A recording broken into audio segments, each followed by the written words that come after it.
Este evangelio o estas lecturas de hoy traen un tema concreto, que es la santidad, la perfección. Y trae diversas ideas, diversos puntos de vista que nos pueden ayudar a entender. En primer lugar, la santidad es un mandato, lo ha dicho Jesús: sed perfectos. Y en el Antiguo Testamento lo había dicho Dios por medio de Moisés: sed perfectos. Es decir, la santidad no es una especie de opción bonita para los que son buena gente, para unos cuantos que son que tienen tendencia a querer a los demás. Es un mandato para todos. Y es el mandato fundamental de nuestra vida. Dios no dijo sean ricos. Dios no dijo sean famosos, que tengan muchos likes en Facebook y entonces serán felices. No dijo haz lo que te dé la gana y serás feliz. Dijo sed perfectos como yo soy perfecto. Y esto es importante porque la altura, el nivel al cual nos llama Dios no es simplemente el de ser buena gente, como digo. Es ser como Él es santo. Él, que es el creador del universo, que lo ha hecho todo por amor, que ha dado su vida enviando a su Hijo Jesucristo, quiere que seamos como Él. Por tanto, el punto de llegada es alto. No nos podemos conformar con mediocridades, en otras palabras. Y entonces, ¿en qué consiste esa santidad según las lecturas que hemos oído? En el Antiguo Testamento se dice que hay que amar al prójimo como a uno mismo. Y dice que Jesús dice: habéis oído que se dijo, ojo por ojo, diente por diente, pues yo os digo, amad a vuestros enemigos. Es decir, una primera idea de la santidad es que Dios nos revela progresivamente a dónde nos quiere llevar. Y esta idea es muy importante. Hace más o menos 1700 años antes de Cristo, esta ley llamada la ley del talión ya existía. Esta que digo, ojo por ojo, diente por diente, que puede parecer a nuestra sensibilidad poco fuerte, como así que hay que pagar según lo que a uno le han hecho. Pues ya en su momento suponía un progreso, porque era costumbre que ante las ofensas recibidas una persona pudiese desquitarse de manera desproporcionada. Y en el mismo Antiguo Testamento se cuenta, por ejemplo, como el rey Lamec se vengó de sus enemigos 70 veces y hasta la 7ª generación. Entonces la ley del talión venía a ser una especie de, no hagas más de lo que te han hecho. Y ya en sí mismo es un progreso. Pero Jesús pone el listón más alto y dice: no, si te pegan en una mejilla, presenta la otra. Perdona al que te ha hecho mal. Esta es la esencia del cristianismo: amar al enemigo. Pero entonces la primera idea que quiero señalar es este progreso.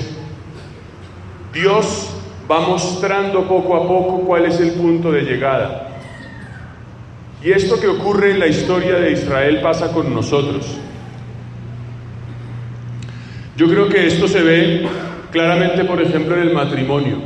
La gente se casa ilusionadísima pensando que el matrimonio es quién sabe qué. Y pasan los años y se dan cuenta de que el matrimonio no es exactamente lo que se imaginaron. Es más, es bastante distinto. ¿Quiénes de los que están aquí están casados o conviven con alguien? Alcen la mano, por favor. Los que están aquí y han alzado la mano están de acuerdo conmigo en que las cosas no son exactamente como se las imaginaron. ¿Y esto qué significa? Desde una primera perspectiva uno puede decir terrible, ¿no? Yo pensaba que esto iba a ser el idilio, el nidito de amor. Y vea cómo estamos. Ya llevan 50. Y resulta que eso no significa que digamos que el amor no existe o que la vida es muy difícil, sino que en verdad nosotros vamos progresando, vamos entendiendo a medida que pasa el tiempo en realidad dónde está el meollo del asunto. Es verdad, ustedes y yo solemos ser un poco superficiales al inicio, pensando que las cosas son un poco así como externas. Mi media naranja, la persona que me complemente, y luego te das cuenta que no es así, que Dios lo que te llama es a que des la vida por el otro, y no a que esperes que te complemente con sus virtudes, sino a que tú des la vida por el otro, amándolo en sus defectos, lo cual supone un cambio de planteamiento radical. Y eso nos pasa a todos. Pero es maravilloso, porque eso significa que Dios nos va llevando a una comprensión más plena de lo que es el amor, de lo que es la santidad, de lo que es la perfección. Y Jesús nos enseña que ese punto de llegada es poder dar la vida por el otro, que lo que nos hará felices no es hacer nuestra voluntad, que se cumplan mis proyectos, poderle poner un chulito a mi lista de metas y decirlas cumplí, soy feliz. Eso no es que sea malo, pero la plenitud es poder amar al otro, poder amar al enemigo. Entonces la primera idea de la santidad es esta, es una realidad progresiva que vamos comprendiendo a medida que pasa el tiempo. Eso pasó con los apóstoles, bueno, en fin, con los santos. La segunda idea, que es bien importante, es que la santidad supone amar al prójimo.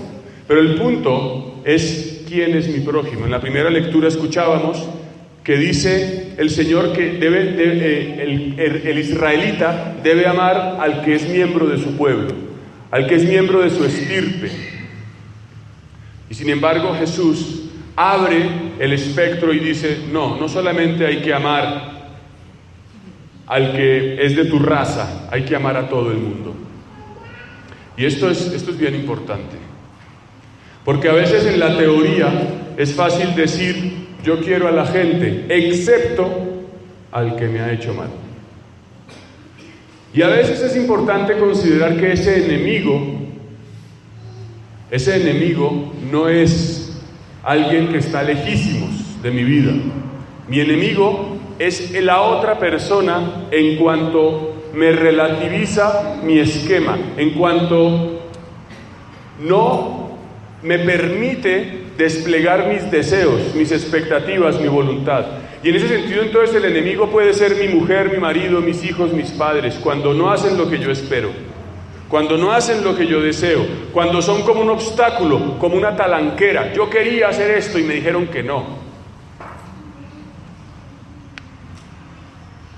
Y entonces amar al enemigo es aceptar en el fondo que la vida no es el despliegue de mis deseos, sino acoger los deseos de Dios para mí.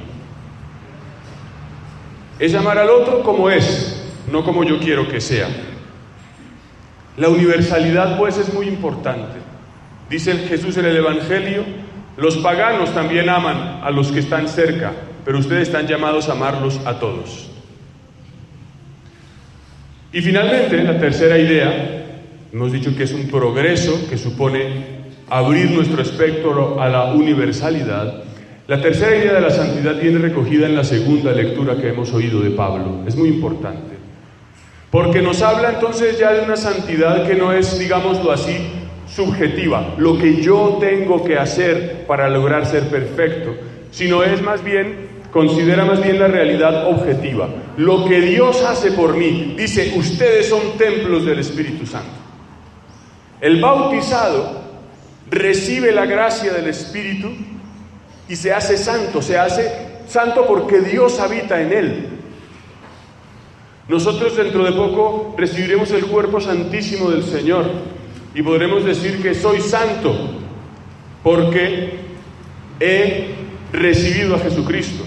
Por eso es tan importante recibir a Jesucristo en la gracia de Dios, con los pecados perdonados. Si tenemos conciencia de pecado mortal habiéndonos confesado, no de cualquier manera. Y aprovecho y vuelvo y digo, para los que llegaron después, Padre Alejandro está confesando aquí al lado en el pasillo, si alguien quiere confesarse. Pero el punto cuál es, que Dios entonces hace una obra, Él nos hace santos. Y dice que esa obra consiste en romper nuestros esquemas.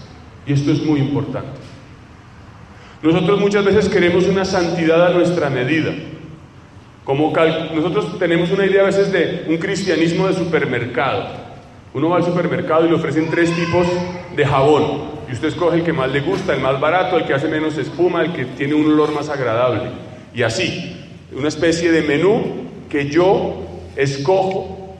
Y resulta que la santidad es fundamentalmente romper ese esquema y dejar que Dios haga. Por eso dice San Pablo que la sabiduría del hombre es necedad.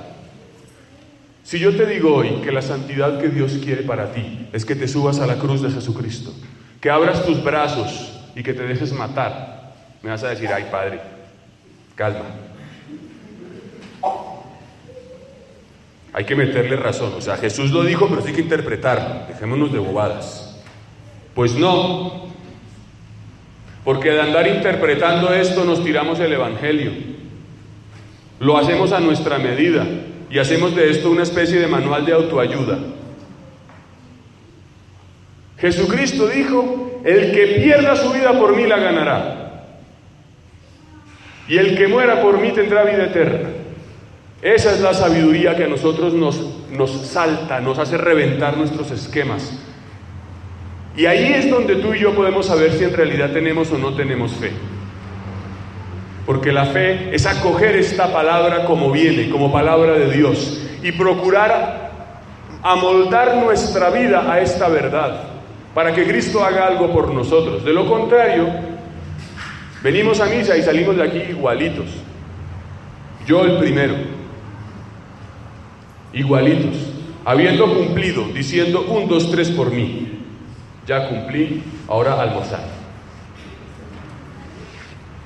Y nuestro corazón puede estar allí, perdido, en el odio, en el rencor, en el no querer aceptar al otro, en el juzgar a todo el mundo, en el tener un sentimiento de creerme mejor, de pobretear al otro en mi corazón y decir, pobrecito este fulano, sutana, cómo se peina, cómo se maquilla, cómo trabaja, cómo hace, y viviendo en la mentira y en el engaño, pensando que somos buenos pero como fariseos. Pues yo le pido al Señor para ti y para mí en primer lugar, que soy el más necesitado, que nos conceda entrar en esto, entrar en la palabra, hacerla nuestra. Hemos dicho una frase preciosa al inicio, en la oración colecta, que la meditación asidua de tu doctrina nos enseña a cumplir lo que a ti te complace. Que meditar esta palabra, en esto que dice el Señor, ama a tu enemigo.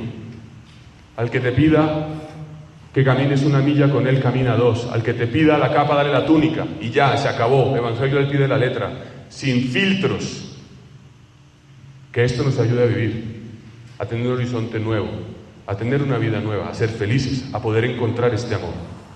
Que la Virgen María interceda por nosotros en el nombre del Padre, del Hijo y del Espíritu Santo.